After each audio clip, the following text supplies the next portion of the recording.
This lecture is going to be a lecture that covers the basic Git and GitHub commands that you're going to be using for the files that you're going to be creating in this class.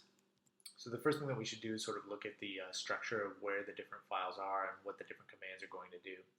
So you can start off by looking here at the workspace where you're actually working on files in your computer. So that's like the directories where you're working with the files. Then there's an index. This tells Git what are the files that it should be controlling under version control. And then there's the local repository. These are the files that are stored or version controlled on your local computer. Finally, there's the remote repository. In our case, that'll always be GitHub. So the idea here is that you're starting off in your workspace and you create a new file. And the first thing that you need to do is you need to add that file to the index so that Git knows to monitor that file and keep up with all of its changes. And then what you need to do is commit that file so that you need to put a version of that file in your local repository so that it can be stored and updated. So as you make changes, you keep committing those changes to your local repository. Finally, sometimes when you have made a few commits and you want to update the remote repository, then what you'll be doing is you'll be issuing a push command to be able to put those changes into your remote repository. Okay, so the first thing that you're going to need to do is suppose you're working in a directory that is a repo that is being under version control by Git. So the first thing that you're going to want to maybe do is put new files under version control. And so what you need to do is add them to the index.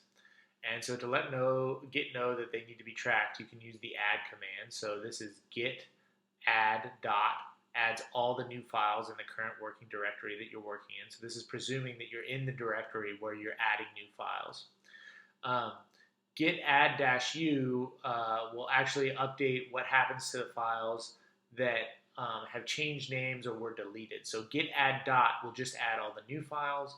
Git add -u deals with all the changes to files, either adding or deleting or sort of name changing. And then git add -A does both of the previous things all in one command. So before you try to commit things to your local repository, you need to make sure that you use the add command so that you can add things to the index. Then once you've added them to the index, you can commit them to your local repo. And so the way that you do that is you can use the git commit command. So you do git commit and then a flag -m and a message here. And so the message is hopefully a useful description of what are the changes that are happening in this commit. So if I've added some new files, that message might say I've added the following new files, or it might tell you a little bit about the things that you've deleted or changed so that you can change your local repo. This is only going to make changes to the local repo. It won't make any changes to GitHub. This is still a local action. So if you would like to put things up onto GitHub, then what you can do is still in that same working directory, you can type the command git push. And so what that'll do is it'll take all the changes that you've committed up until then, and it will push them to your remote directory on GitHub. Sometimes you might be working on a project, particularly in this class, where there's a version that might be used by many other people, and you might not want to edit the version that's being used by everyone because if you make a lot of changes to it, it might break all the work that they're doing.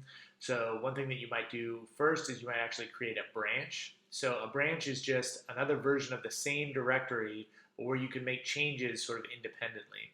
So what you can do is you can use git checkout -b and then the name of the branch that you'd want to do, and that will create a new branch.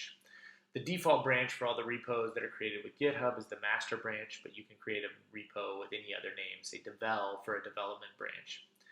To see what branch you're on at any given time, if you go into the current working directory where the repo is and you type git branch, it'll tell you what branch you're on.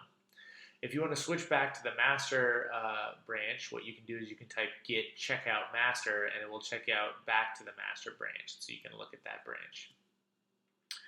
One thing that you can do is once you've made a pull or a push of your changes up to your repo, suppose that you're working on a repo where you're on a different branch or you're working on a repo that you forked from somebody else, then what you might want to do is merge your changes back into the original repo or into the original branch that you were working on.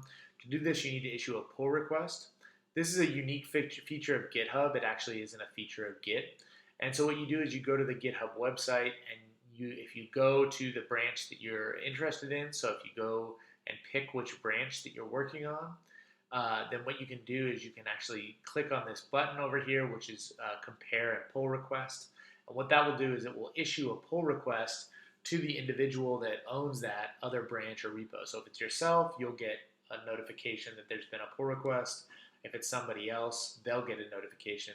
And then they can decide whether to merge that pull request into their repo or not if they think the changes are appropriate. So you can see all the changes that were made and confirm whether they were sort of appropriate and interesting or not. So I'm giving you the very, very basics of the GitHub commands here, but there's a whole lot more, and you can often run into little tricks and difficulties with Git and GitHub. So the best place to start is actually a GitHub help, I've found. But the Git documentation is actually quite thorough. It takes a little bit more reading and a little bit more doing. Although my experience has been that the best place to deal with this is to type sort of what you think you want to do into Google or into Stack Overflow, and you find out the answers much more quickly that way in my experience.